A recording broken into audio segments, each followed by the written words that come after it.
And welcome back to Liam Doesn't Know Ball. I come here discussing the positives and negatives of Everton and our Carabao Cup match against Brentford. I fully intended on making these while I was in New York, but I suffered from a condition called didn't feel like itis. So and I am gonna make thoughts about the transfer window. I don't think I'm gonna make pre-Sunderland content because I don't know enough about Sunderland, frankly. I know a little bit about them, but not enough to do like a full pre match or anything. And I'm going to be basically talking about the state of Aston Villa in this video, so I just don't think that warrants its own video. I will, of course, be making my post match thoughts, but it's more important to me that I, even about 3 weeks late, get out my thoughts on the transfer window because I want there to be some record of what I thought, and I promise I'm not changing them. Okay, so let's get into the positives of Everton. It was of course, a scoreless draw at the Hill Dickinson Stadium or Hill. Um, uh, Professional email. Getting declined from a job, but that's okay. I got another one. So the positive for me after all the stuff with Martinez and with his brother coming out basically saying that he's the Maradona of Aston Villa and the not being prepared for Crystal Palace, I was like, is he really gonna be who we want in the dressing room? The answer is still yes because he went out very committed. He was the last player down the tunnel. He was applauding and blowing kisses to the away end, and I've said, I believe I said it in my pre full time thoughts against Crystal Palace that football fans are fickle. He came back, kept a clean sheet, and that was honestly one of the best performances he's had in a while. Last year was a downturn in form after we learned about his the level of his desire to join Man United. There was a bit of speculation that like, oh, maybe that was part of it, and that is very true. Or that could have been very true, but he looked very locked in. He had, the save with his boot against Grealish, couple, at least one save on Michael Caine, or Keane, and that was a really good save. Just potted over. It was really good. And of course, we kept the clean sheet. That was a struggle for us last season, just keeping clean sheets, so that's promising. The problem now is we aren't scoring any damn goals. So yeah, the negative, still no goal, and it looked very lackluster. I actually heard in a Q&A on Claret and Blue, someone sent in like, oh, drop Ollie, like, yeah, it won't be good for his confidence, but better for the team. And I'm sitting there thinking, like, better for the team how? It's not like he has like a 10xg and just hasn't found the back of the net. He has gotten no service. It's like we're playing so on the back foot. It's really bad. We're just not creating anything. And so I just don't know why you would hurt Watkins' confidence for something like that. Like the reason why Duran got that starting spot over Ollie was because Duran made himself inevitable with the opportunities he was getting. Because he was getting opportunities. I will beat the drum on this. Ollie is not the problem. He is getting no service. He is feeding on scraps. Again, I can think of one decent chance that I'm like, oh, should he have done better with that? Yeah, probably. But it wasn't like, oh my god, he missed a sitter. And it's not like there's five of them. There's been one like, oh, I should have done better with that, or probably should have done better with that. That's it. Okay, so I'm gonna move on from Everton because uh, it's a scoreless draw, not as much to say about it. Let's move on to Brentford. Positive. We scored a goal! For now, loan signing, but very likely to be permanent signing. What is it? He has to make like 10 appearances or something. That's like the equivalent of like when a sports book is like, oh, we'll give you one leg of a parlay where you take the over on LeBron James scoring half a point. Where it's basically a gimme. Um, but my SNL analogy for that Harvey Elliott goal worked. It didn't work because he was like waiting for that perfect opening where like, oh, I'm definitely gonna score. He got the ball.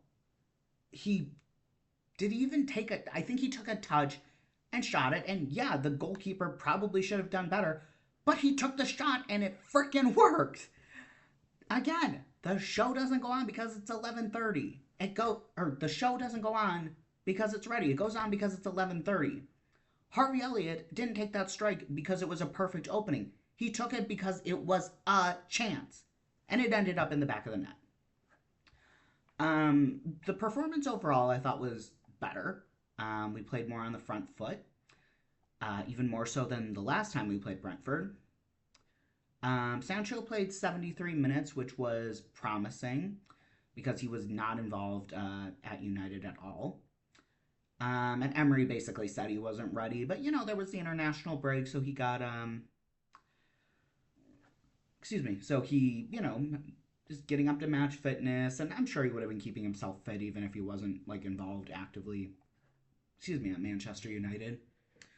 But glad he's already able to play that much. I mean, that's a significant portion of the game, and he probably should have scored. There was a chance that he had that hit the post, but I wouldn't go as far as to say like, oh wow, he looked really sharp. But like, it's promising, and I would like to see what he can do on Sunday. I do hope that he at least I'm sure he will play, and I would like to see him starting. Frankly, um,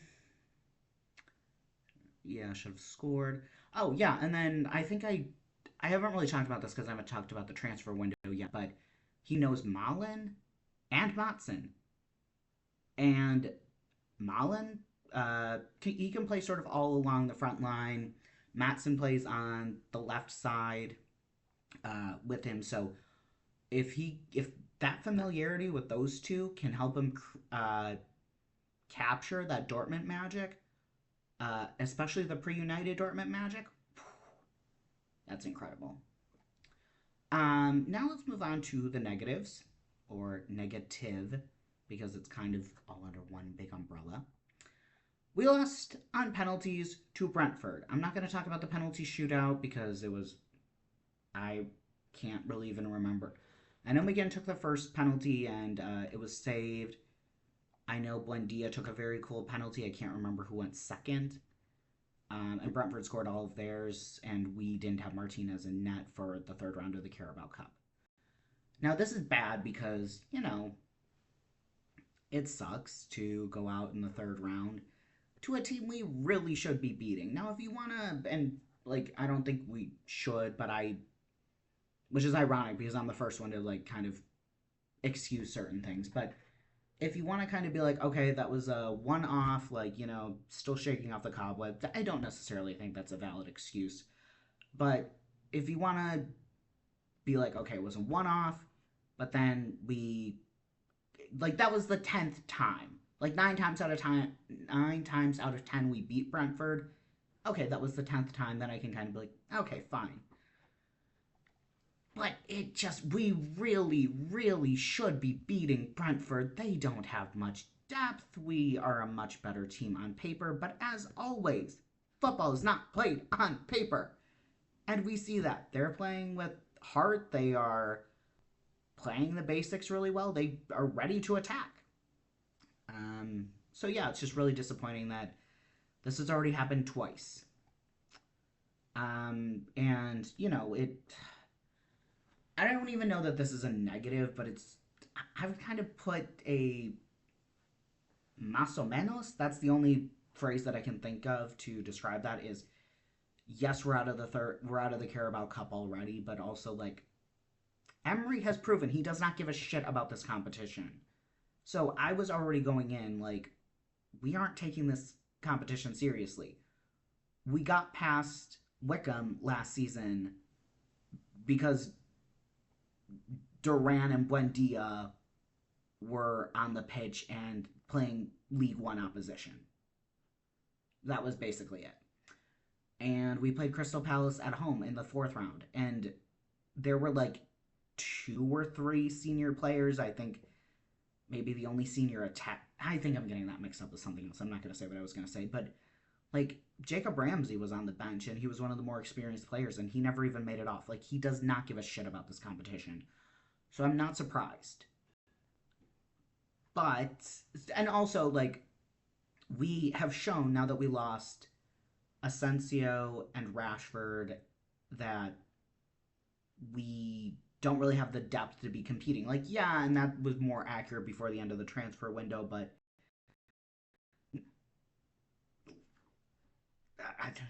we still don't. That Elliott and Sancho are not at the same level as Asensio and Rashford. That's just a fact. So yes, we've replaced some of it, but I would rather we be out of this competition and be able to focus on the Europa League and fixing things in the Premier League because Emery is not going to.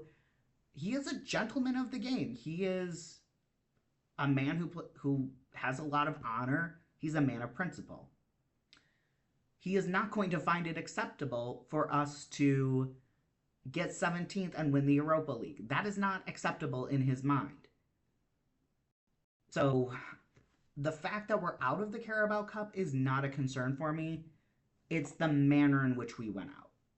Like, had we gone out to one of the, like, if we were playing next week and it was to, we were going to the Etihad and we went out to City, okay, fine.